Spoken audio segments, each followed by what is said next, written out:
आज की कहानी है कुत्ते और बकरी को कहानी। बकरी रानी घर के पास चलते चलते एक जगह पर चारों पैर एक तरफ करके बैठ गई। वो बहुत परेशान दिखाई दे रही थी। वो मदद के लिए पुकार रही थी।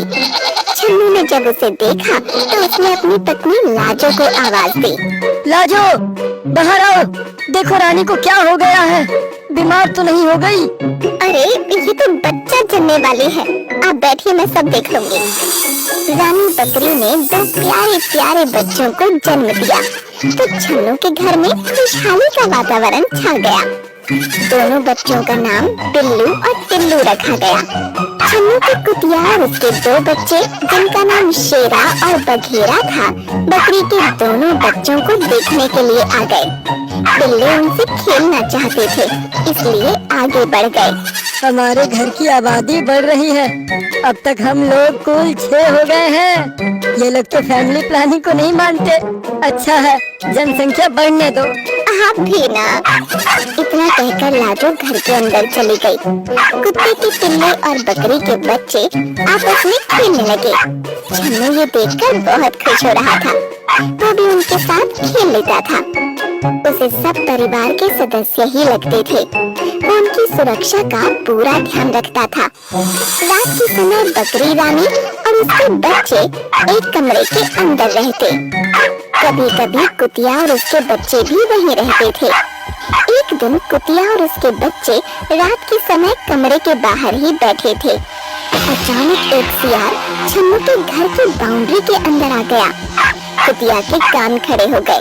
उसे अपने बच्चों की चिंता हो गई।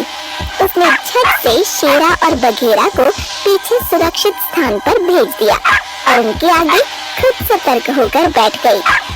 सियार ने रानी बकरी के कमरे में जाने की कोशिश की। वो बार बार दरवाजे को धकेलना चाहता था। जब दरवाजा नहीं खुला तो वो कुतिया और उसके बच्चों की तरफ मुड़ गया। कुतिया ने पूरी तरह से बच्चों को अपने पीछे सुरक्षा में ढक लिया।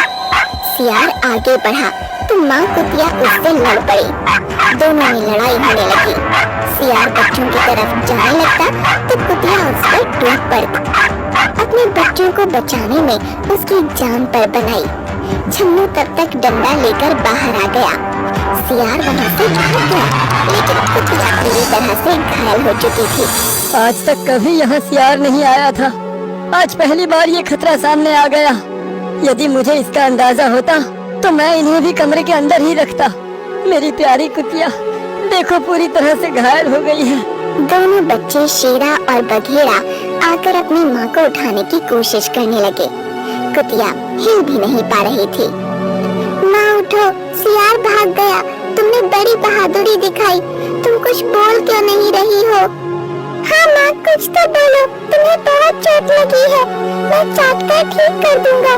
मेरी माँ बहुत बहादुर है। माँ उठ जाओ ना, मुझसे बातें करो ना। कुतिया बेचारी कुछ देर पहले ही भगवान को प्यारी हो गई थी। उसका निर्जीव शरीर भला अब क्या बोलता। छन्नू और लाजो की आंखों में आंसू आ गए। उनके परिवार का एक सदस्य सदा के लिए उनसे दूर हो गया। शेरा और बघेरा अनाथ हो गए। छन्नू और लाजो को उन पर बड़ी दया आ रही थी। ये दोनों दूध पीते बच्चे अभी बहुत छोटे हैं, बिना माँ के हो गए हैं। इन्हें तो ये भी नहीं पता कि अब इनकी माँ इस दुनिया में नहीं रही। रानी बकरी भी वहाँ पहुँच गई थी। उसने सब समझ लिया। वो शेरा और बघेरा के पास आ गई। उसकी ममता का आंचल बहुत बड़ा था। उसने दोनों बच्चों को अपना लिया। शेरा और बघेरा रानी बकरी का दूध इस तरह से पीने लगे जैसे वही उनकी माँ हो। उन दोनों ने भी रानी बकरी को अपनी माँ बना लिया। वो बिल्लू और टिल्लू के साथ भी पूरी तरह से घुल मिल गए। कहते हैं ना होता जिनका कोई उनका खुदा होता है। बिल्लों की माँ बकरी बन गई। शेरा और बघेरा बड़े हो गए। वो दोनों अपनी माँ रानी बकरी और भाई टिल्लू और बिल्लू की सुरक्षा में लगे रहते थे। एक शाम सूरज ढलते ही वही सियार फिर से आ गया। कमरे का दरवाजा खुला था। रानी बकरी और बिल्लू टिल्लू वहीं पर थे। सियार जैसे ही आगे बिल्लू और टिल्लू की ओर बढ़ने जा रहा था, कि शेरा और बघेरा ने उस पर हमला बोल दिया। अच्छी कदकाठी के शेरा और बघेरा ने सियार पर जबरदस्त हमला कर दिया।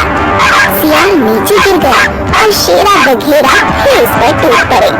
उन दोनों ने सियार को संभलने का मौका ही नहीं दिया और काट काट कर उसे मौत के घाट उतार दिया। इस तरह से उनके द्वारा रानी बकरी, टिल्लू और बिल्ली की सुरक्षा हो गई और उन्होंने अपनी माँ की मौत का बदला भी ले लिया।